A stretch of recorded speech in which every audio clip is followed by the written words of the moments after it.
Welcome everybody, welcome back to Homestead Heart. And today I am outside just having a quick check of my turnips and my rutabagas. Y'all, this beautiful bed here has been planted out with 4 different varieties of turnips and rutabagas. Now, all of these things that I'm telling you about right now are on our seed shop, okay? And you can find the link to our seed shop. I'll pin it in the comment section, okay? And that way you can find it easily. Now, depending on where you are, it may be a little too late to start these cool weather crops. And again, we have 4 varieties here. I have a purple top turnip, I have a golden ball turnip, I have a purple top rutabaga, and a Laurentian rutabaga, okay? And I have all 4 of them planted in this bed. Now, my turnips, let me make sure that, yeah, wait a minute. Okay, so these are my golden ball turnips on this side, and so that means next to them is my purple top turnip, and then my purple top rutabagas are on the other end. So what happened after I planted these, you all, my cats got in this bed. When I did the first row, my cats got in this bed and they kind of just started having a field day. Hence the reason why I covered it. Now we're going to talk about this later, all right? We're going to talk about this, don't worry. But I figured, I'm like, okay, maybe they didn't do too much damage to the bed. I literally was only gone inside for maybe 5 minutes and came back outside, and 3 of them were in here just having a field day. So I said, okay, maybe they didn't get to that side and do very much damage. And so I just continued with my planting. And unfortunately, I don't know if you can see that side of the garden bed, but I literally have about 10 rutabagas, perhaps over on that side, that have grown. The rest of them are not there at all. So the cats really did do some damage over here in this turnip bed. I have another bed that was also damaged, but it wasn't by the cats. And we're gonna talk about that in another video. I'm gonna show you all this bed, and boy, was it devastating, okay? But in any case, these are my turnips and rutabagas here. And y'all, look at these greens on the top. They look so beautiful. Now, I covered it up as well because I didn't want to have all of those bugs just flying in, putting holes in my beautiful plants, right? We planted these, gosh, I want to say back in maybe mid-March or so. So it's almost time for us to pull these out here. In the next few weeks, it'll be time to get them out of this garden bed, you all. Now, what I have done after I planted, well, before I planted them, I fertilized this bed with lots of feather meal and lots of bone meal, okay? Now, the feather meal literally is just that. It's fertilizer full of nitrogen made from the feathers of different types of poultry, which includes chickens, turkeys, ducks, geese. It includes the feathers. And it literally has just been grounded into a very fine powder prepared for your garden, okay? So that's literally all that is. And then, of course, we know what bone meal is, right? So we fertilized it pretty good with the feather meal and the bone meal. And we sprinkled our seeds down the row, watered them in, and covered it up. And that's all I've done. I have not fertilized this bed since then, and I won't be fertilizing it again. The fertilizers that we use are organic fertilizers, but they are a slow release. They don't just disintegrate into the soil like super fast, right? So it takes them some time to break down to feed these plants. And so we found that planting our crops, fertilizing the area just with those items and planting our crops, we have not had to go back and fertilize anymore during the season for this particular crop. Now, once I pull this up, I will fertilize it again if I'm gonna put something else in this bed, okay? Now the reason why I put these root crops here was because every year our West Indian burgherkin cucumbers, they would just come up on their own and literally take over the bed, right? So this year I decided I would put the root crops here, and hopefully that would kind of smother out the West India burgherkins, and it has. So far I don't see any coming up at this moment, right? I don't have a single root that's ready to harvest, but I wanted to show you all how beautiful this bed is, and I'm so impressed. I literally just watered this, so I've kind of pressed the leaves down a bit, but I wanted to show you all this because we love turnips and rutabagas around these parts, and God willing, these are going to be some of the things that we can, okay? If you want to see that canning recipe, y'all stay tuned, because as soon as I pull these up out of the ground here within the next couple of weeks, we are going to be canning some turnips and some rutabagas. And I love turnips and I love rutabagas, so I'm very excited about this. So y'all, let's look closely at these greens, okay? All right, you all, this is the entire garden bed full of the turnips and the rutabagas, you all. Again, I have golden ball first in one row, and then after the golden ball turnip, I have the purple top turnip, and then I have the Laurentian rutabaga and the purple top rutabaga. And this is the side right here where I planted first, where the cats got in. And you all, I don't even see any of them since I looked first. And so me thinking that these were actually rutabagas, they are not rutabagas. And guess what they are? Look, that is a West India burgherkin. So is this one here, and this one here, and you can't see it under there. There's another one under there. So you all, they are coming up. I am going to leave those, okay? If those are going to be the only 2 or 3 plants, I'll leave them in this bed so that they can go ahead and we can grab some burgherkins from them, all right? But I don't need 30 burgherkin plants in this bed. But you all, just look at these greens. If you are a person who loves to eat the greens off of your turnips, this is what you want them to look like, okay?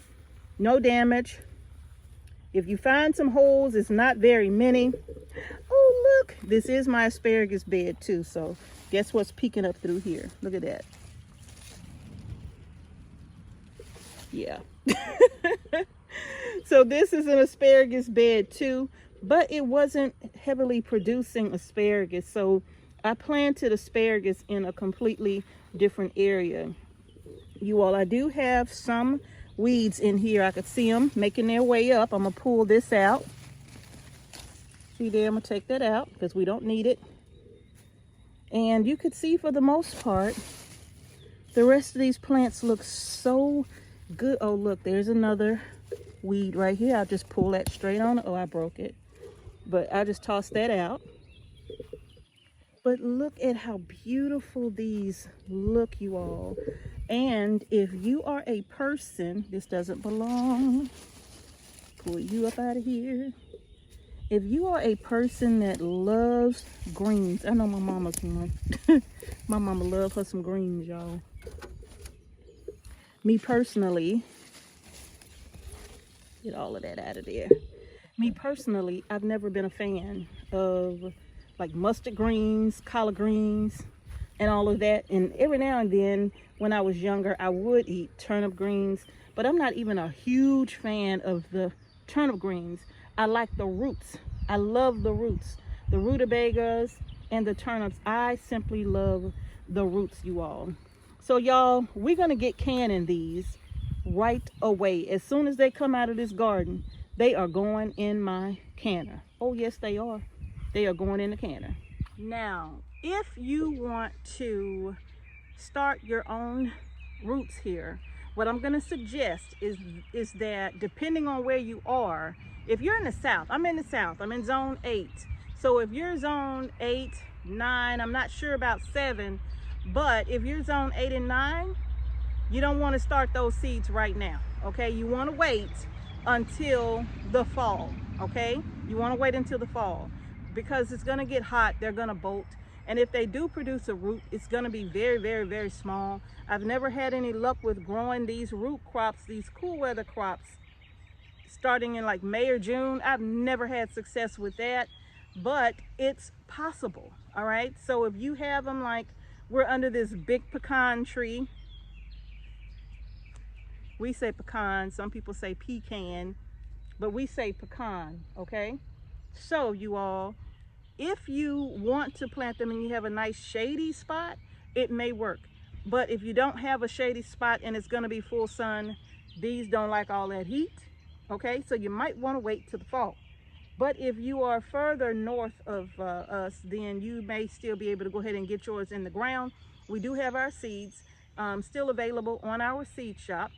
But if you can't and you want to can with me, you can get your roots from Azure Standard. I think right now is a really good time because they are probably coming out of the ground a lot of places a lot sooner than what ours are going to be coming out. So if you want to can turnip and rutabagas, I always call them turnip bottoms and rutabagas, if you want to can them with me, you all can go to Azure Standard and I will have all of the information down in the description box below. And you can order as much as you want. Now, me personally, I know this is not going to be enough for me, which is why I will replant this bed with the same crop again for the fall. And I may even add in another bed as well, just so I can have a nice strong stand of rutabagas and turnips. Okay, you all? So, oh, girl, that hurts. Putting your claws in my leg. Just so we can have a nice stand of turnips and rutabagas, okay? So again, you all, if you want to grow these, go right ahead and either get your seeds and be ready for the fall, or you can go to azurestandard.com and use our link, and then we will be absolutely thrilled to take you along with us when we do our canning video of these roots. You have never seen me can these because I've never done a video showing you exactly how I put them away. So this will be the first time that I share that with you all, okay? So y'all, that's gonna do it. What do you think about these beautiful crops here? So far, so good. I know, look, if you love turnip greens, you would truly love these leaves. You would truly love them. They are absolutely beautiful. Little to no damage, thanks to me keeping them completely covered. I water them through the cover, okay? I only took the cover off to show you all right? So y'all, that's gonna do it. I am thrilled. Wait, I think I have one that's ready. Let me grab it.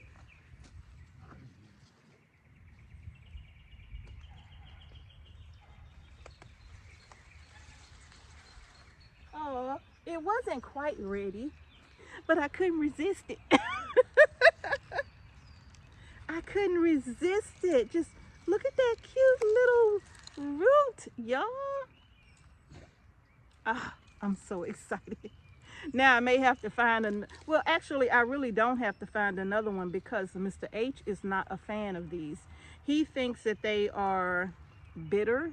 So he doesn't like the flavor, no matter how I season them. He doesn't like the flavor of these, okay? So, ooh, I got a little soil on there.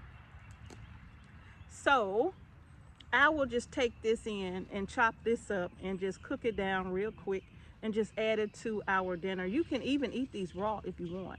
You can actually dice these up nice and fine, or you either shred them and add them to a salad if you like, okay? If you can take the flavor, if you can take the flavor. Tamu, what's wrong with you? if you can take the flavor of raw turnip, you all, then you can either dice this up or you can shred it up and you can add this to a salad. It's good to me either way, okay? But I harvested my first one of 2024. Look at those greens. If you all like turnip greens, this is what you want them to look like. Beautiful and healthy. Okay, you all? So there's one thing I forgot to mention to you all about these turnips. Now, so many of you love not just the roots, but the greens. Like I mentioned how my mom loves the greens as well, right? So many of us do, right?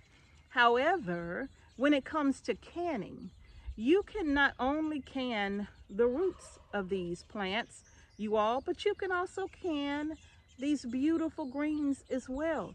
If you are a person who loves the greens, you can definitely can these, even parts of the stem. You just want to make sure, like, once you get down here, that it's not so woody and stringy. But there are even parts of the stems that you can can as well. Some people just like to take the greens off of the stems and can them. But there are parts of the stem, like right up in here, I'm breaking it. There are parts of the stem that you could still just dice up as if you was dicing up an onion and put it in your jar right along with your other greens, right? You're gonna season your jar, pack in your wilted greens and can them up. Now, I'll try to do a video on the greens as well, because more than likely I am gonna can them up and have them available for my mom because she does like the greens. So I'll probably be doing a video on the greens separately from the roots. I'm not gonna can them together. I will can them separately, because sometimes when you can the greens, you may not want all of the roots in. You just may want the greens alone. So I will be doing it separately for our family, okay, you all? So I just thought I would share that little tidbit of information with you. If you are a turnip green lover, now does that go for mustard greens, collard greens? You can the greens, okay? Even beet greens. If you like beet greens, you can beet greens too. I'm just not a fan. I'm just not a fan, okay? But yes, so I wanted to share that information with you all as well. So that's going to do it for this video. If you like the video, go ahead and give it a thumbs up. And don't forget to subscribe to our channel, you all. And don't forget to hit the notification bell so you don't miss any videos that we upload to our channel. And thank you all again for watching Homestead Heart. Peace and blessings to each and every one of you. And I will see y'all in the next video. And remember, y'all, grow your groceries. This is beautiful, isn't it? Itty bitty but beautiful. Oh, this is gonna be so good.